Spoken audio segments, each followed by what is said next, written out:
This happened back in 2017, during a late-night drive I took through New Mexico. I was heading from Albuquerque to Farmington, a route that cuts straight through the northwest part of the state. The drive was roughly 4 hours, most of it through desolate stretches of highway with nothing but sagebrush and rock formations on either side. I'd made this drive plenty of times before, usually during the day, but this time I'd left late after finishing a job that ran longer than expected. I didn't think much of it. The roads were empty, the night was clear, and I figured I'd be home before 2 a.m. About an hour and a half into the drive, just past the small town of Cuba, the highway narrowed and the streetlights disappeared completely. The only light came from my headlights cutting through the darkness and the occasional glow of my dashboard. I had the radio on low, some classic rock station that kept fading in and out with static. The isolation didn't bother me at first. I was used to it.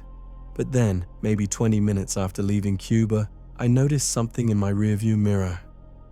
Headlights, but they were keeping an odd distance. Not too close, not too far. Just there, consistently. I tried to ignore it, telling myself it was just another driver heading the same direction, but something felt off about it. The lights never got closer, never fell back. They just stayed locked at that same distance, no matter how fast or slow I went. I decided to test it. I sped up to about 80, which on those empty roads didn't feel dangerous, just faster than I normally would. The lights stayed with me. I slowed down to 55, still there. That's when I started to feel uneasy. I considered pulling over, but out there, in the middle of nowhere, that felt like an even worse idea. So I kept driving, eyes flicking between the road ahead and the mirror. Then, without warning, the headlights were gone.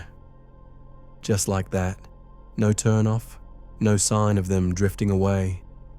Just darkness again. I felt a small wave of relief, but it didn't last long, because about 5 minutes later, I saw something in the road ahead. At first, I thought it was a deer. It was standing on the shoulder, just at the edge where the asphalt met the dirt. But as I got closer, my headlights lit it up, and I realized it wasn't a deer. It was too tall, too lanky. It looked like a coyote, but wrong. Its body was stretched out, almost human in the way it stood, and it was facing me. I slowed down instinctively, my hands tightening on the wheel. The thing didn't move. It just stood there, staring directly into my headlights. I couldn't make out details, but I could see its eyes. They reflected the light in a way that made my stomach turn. Bright, glowing, unnatural. I wanted to speed past it, but something in me froze. I crept forward, barely going 30 now, and as I got closer, the thing turned its head. Not like an animal would, quick and alert. It turned slow, deliberate, almost like it was deciding whether or not I was worth its time. Then it stepped onto the road. Not in front of me, but to the side, like it was going to walk parallel to my car. That's exactly what it did. As I drove past, it started moving alongside me, keeping pace. I pressed the gas a little, going 40, then 50. It stayed with me. Its movements were smooth, almost like it was gliding rather than running. I couldn't hear anything over the hum of my engine and the pounding in my chest, but I could see it clearly in my peripheral vision, just outside my window, matching my speed. I don't know how long it lasted, maybe 30 seconds, maybe a full minute. Time felt distorted, but eventually I couldn't take it anymore. I slammed the gas pedal down, pushing my car past 90. The speedometer needle shook as I flew down that empty highway, my eyes locked on the road, too terrified to look out the window again. When I finally dared to glance over, it was gone. I didn't slow down for another 20 miles, not until I saw the glow of Farmington's lights in the distance. My hands were shaking so badly I could barely grip the wheel. When I got home, I sat in my driveway for a long time, just trying to process what I'd seen. I didn't tell anyone about it for weeks. I figured people would think I was tired, that I'd imagined it or mistaken some animal in the dark. But I know what I saw. That thing wasn't a coyote. It wasn't anything natural.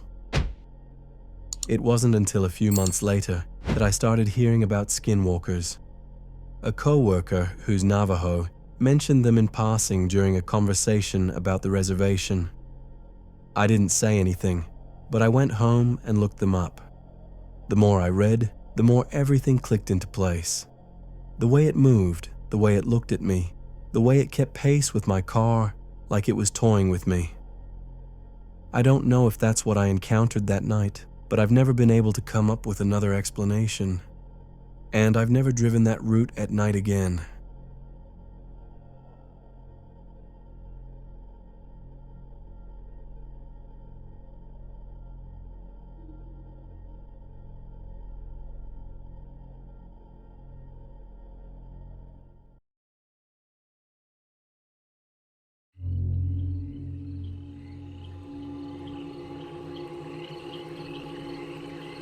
My Uncle Josh used to take me and my two cousins, Tyler and Madison, on what he called adventure weekends every summer.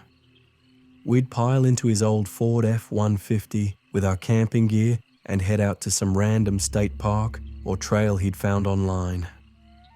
I was 13 the year this happened. Tyler was 14 and Madison was 12. We were all at that age where we thought we were tougher than we actually were, you know? Like we could handle anything. My uncle loved that about us.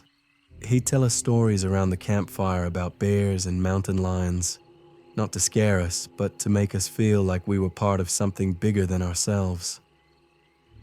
This particular trip was to a campground in northern Colorado, near Rocky Mountain National Park. It wasn't one of the popular spots. My uncle had found it through some obscure camping forum, and he was excited because it was supposed to be secluded. No other families, no crowds, just us and nature. The drive up was beautiful. Winding mountain roads with pine trees on both sides and views that seemed to stretch forever. When we got there, the campground was exactly as advertised. Empty. There were maybe 6 or 7 campsites total, and ours was the only one occupied. My uncle set up the tent while we explored the area. There was a small creek nearby, and Tyler found a trail that led up into the woods. We spent the afternoon hiking, throwing rocks into the creek, and just being kids. By the time the sun started to set, we were back at camp, and my uncle had a fire going. He grilled hot dogs, and we made s'mores, and everything felt perfect. Normal. But then, as it got darker, things started to feel different. It's hard to explain, but the woods around us just felt heavier, like they were pressing in on us. My uncle noticed it too. He kept looking over his shoulder, and at one point he told us to stay close to the fire. We didn't think much of it at first. We figured he was just being overly cautious. But then we heard it. A whistle. It came from somewhere in the trees, faint but clear. It wasn't like a bird or the wind. It was deliberate, like someone was trying to get our attention. My uncle stood up immediately, his expression serious. He told us to stay by the fire and not to move. Then he grabbed his flashlight and walked toward the edge of the campsite, shining the beam into the trees. We watched him, and I remember feeling this weird mix of curiosity and fear. The whistle came again, this time from a different direction, behind us. My uncle spun around, and I saw the look on his face. He wasn't just cautious anymore. He was scared. That's when Madison grabbed my arm and pointed toward the creek. There was something standing there. At first, I thought it was a person. It was tall, maybe 6 feet, and it was just standing there, completely still. But as my eyes adjusted, I realized it wasn't shaped right. Its arms were too long, and its legs looked bent at an odd angle. It was hard to make out details in the dark, but I could see enough to know it wasn't human. My uncle saw it too. He told us to get in the truck, his voice low and urgent. We didn't hesitate. We scrambled into the back seat, and my uncle got in the driver's seat, locking the doors. He started the engine, but before he could put it in gear, the thing by the creek moved. It didn't walk. It sort of loped, covering ground way too fast for how it was moving, and then it was at the edge of the campsite, just outside the firelight. My uncle turned on the high beams, and for a split second, I got a clear look at it. It wasn't a person. It wasn't an animal either. It looked like something in between. Its skin was grey and leathery, and its face was all wrong. The eyes were too big, and the mouth was stretched wide, like it was grinning. But it wasn't a friendly grin. It was predatory. My uncle didn't wait to see what it would do. He threw the truck into reverse, and we peeled out of there, leaving the tent and most of our gear behind. We drove for maybe 10 minutes before my uncle finally pulled over on the side of the road. His hands were shaking on the steering wheel, and none of us said anything for a long time. Eventually, Tyler asked what that thing was, and my uncle just shook his head. He said he didn't know, but he'd heard stories. He didn't elaborate, and we didn't push him. We ended up driving to a different campground that night, one closer to the main road with other people around. We never went back to get our stuff. My uncle said it wasn't worth it. For years, I tried to convince myself that we'd just seen a bear or a really weird-looking person, but deep down, I knew that wasn't true. It wasn't until I was in college that I stumbled across an article about skinwalkers. I was researching folklore for a class, and when I read the descriptions, everything clicked. The way it moved, the way it looked, the whistle, it all matched up. I called my uncle and asked him if he thought that's what we saw. He was quiet for a long time, and then he said maybe. He told me he'd done some research of his own after that night, and he'd come to the same conclusion. He also told me he never took anyone camping in that area again. To this day, I still think about that night. Sometimes I wonder if it was watching us the whole time, even before we heard the whistle. And sometimes, when I'm out hiking or camping with friends, I'll catch myself looking over my shoulder, half expecting to see it standing there, grinning.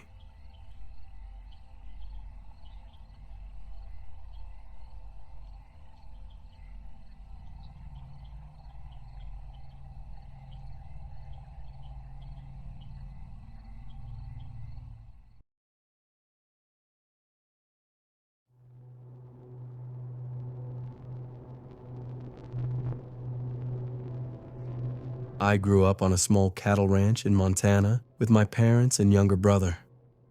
It was about 40 acres of land, nothing massive, but enough for us to raise a dozen head of cattle and live a simple life away from town.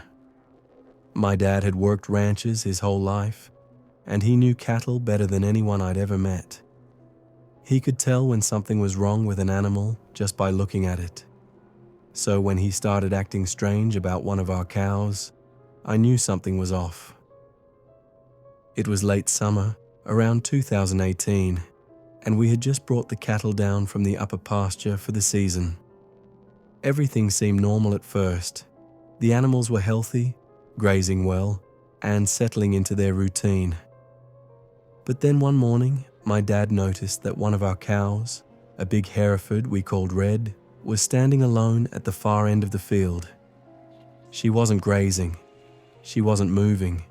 She was just standing there, facing the tree line. My dad went out to check on her, and when he came back, he had this look on his face that I'd never seen before.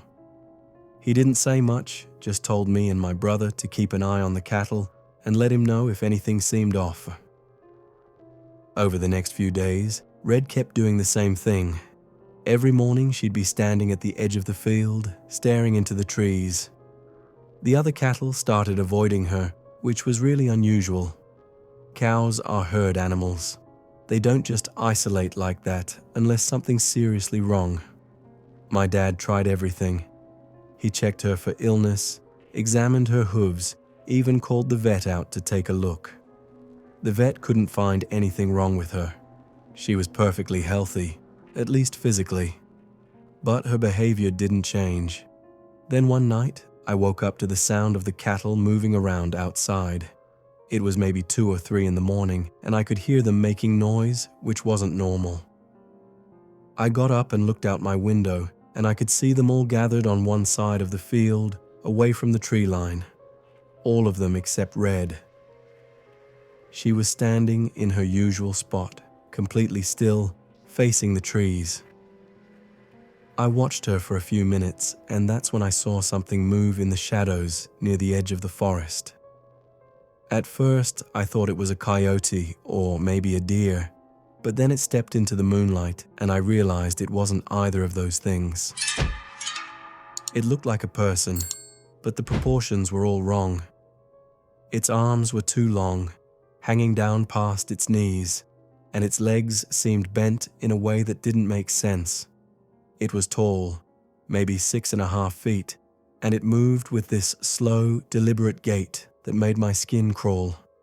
I couldn't see its face clearly from where I was, but I could see that it was looking at Red, and Red was looking back at it.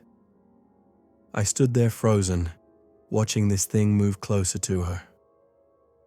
It didn't make any sound that I could hear, but Red started to move. She didn't run or panic. She just walked toward it, slowly, like she was being led. I wanted to yell, to wake up my dad, to do something, but I couldn't move. I just stood there, watching as Red followed this thing into the tree line and disappeared. The next morning, I told my dad what I'd seen. He didn't say anything at first. He just went out to the field and checked the cattle. Red was gone. We searched for her for hours, walking the property and even going into the forest, but we didn't find any trace of her. No tracks, no blood, nothing. It was like she'd just vanished. My dad was quiet the whole day, and I could tell he was thinking about something. That evening, after my brother had gone to bed, he sat me down and told me that he'd seen something similar when he was younger, working on a ranch in Wyoming. He said that one night, he and the other ranch hands had found one of their cows dead in the field. It had been mutilated, cut open in a way that didn't make sense. No predator could have done it. The cuts were too clean, too precise, and there were no tracks around the body, no blood trail, nothing. The other hands had written it off as some kind of sick prank, but my dad said he'd seen something that night, standing at the edge of the property watching them. He described it the same way I had. Tall, long arms, wrong proportions.